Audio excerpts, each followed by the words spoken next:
पाकिस्तान में खुशी के मौके पर हवाई फायरिंग करना एक कदीम और काबिल फ़ख्र रिवायत समझा जाता है, लेकिन अक्सर औक़ात हवाई फायरिंग की अंधी गोली किसी को ज़ख्मी या हलाक भी कर देती है।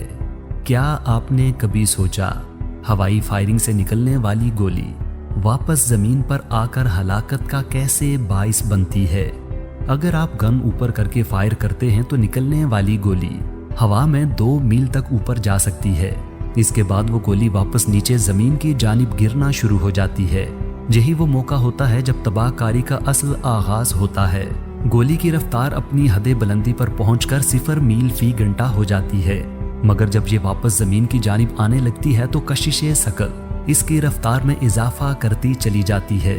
गिरती हुई गोली की बढ़ती हुई रफ्तार को हवा की मुज़ाहमत कुछ हद तक तो कम कर सकती है, मगर फिर भी ये ज़मीन पर गिरने तक 400 मील फी घंटा की रफ्तार पकड़ सकती है। ज़मीन पर गिरते वक्त अगर ये किसी जानदार से टकराती है तो ये ना सिर्फ उसे ज़ख्मी कर सकती है बल्कि उसकी हलाकत का बाइस भी बन सकती है। गिरती हुई गोली की रफ्तार की संगीनी का अंदाज़ा आप इस बात से लगा सकते हैं कि 100 मील फी घंटा की रफ्तार से सफ़र करने वाली गोली भी जिल्द में सुराख कर सकती है।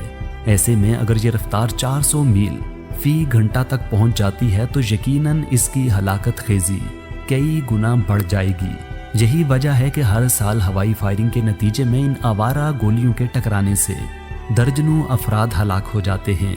अक्सर ममालिक और शहरों में हवाई फायरिंग पर पाबंदी के हवाले से खुसूसी कवानीन का इतलाक भी किया गया है। अगर आप ये समझते हैं कि नीचे गिरने वाली गोली आपके अतराफ में नज़दीक ही कहीं गिरेगी और वो जगह लोगों से खाली और महफूज है तो ये महज आपकी खाम ख्याली है। नीचे आने वाली गोली लाजिम नहीं कि उसी मकाम पर आकर गिरे जहां से उसे फायर किया गया था, बल्कि इस गोली को हवा फायर किए गए मकाम से सैकड़ों फुट दूर भी ले जा सकती है। गोली किस जगह गिरेगी इसका इन्हिसार हवा की शिद्दत और फायरिंग एंगल पर होता है। लिहाजा आपकी तमाम तर एहतियाती तदाबीर के बावजूद आपकी हवाई फायरिंग किसी भी मासूम शख्स की जान जाने का सबब बन सकती है। अजीब बात है कि ज़मीन से हवा में छोड़ी जाने वाली गोली तो चलाने वाले को महसूस करती है, लेकिन हवा से दोबारा ज़मीन पर आने वाली गोली किसी मासूम को माजूर या हलाक कर देती है। क्या किसी शख्स की चंद लम्हों की खुशी किसी की उम्र भर की माजूरी या ज़िंदगी से ज़्यादा कीमती हो सकती है?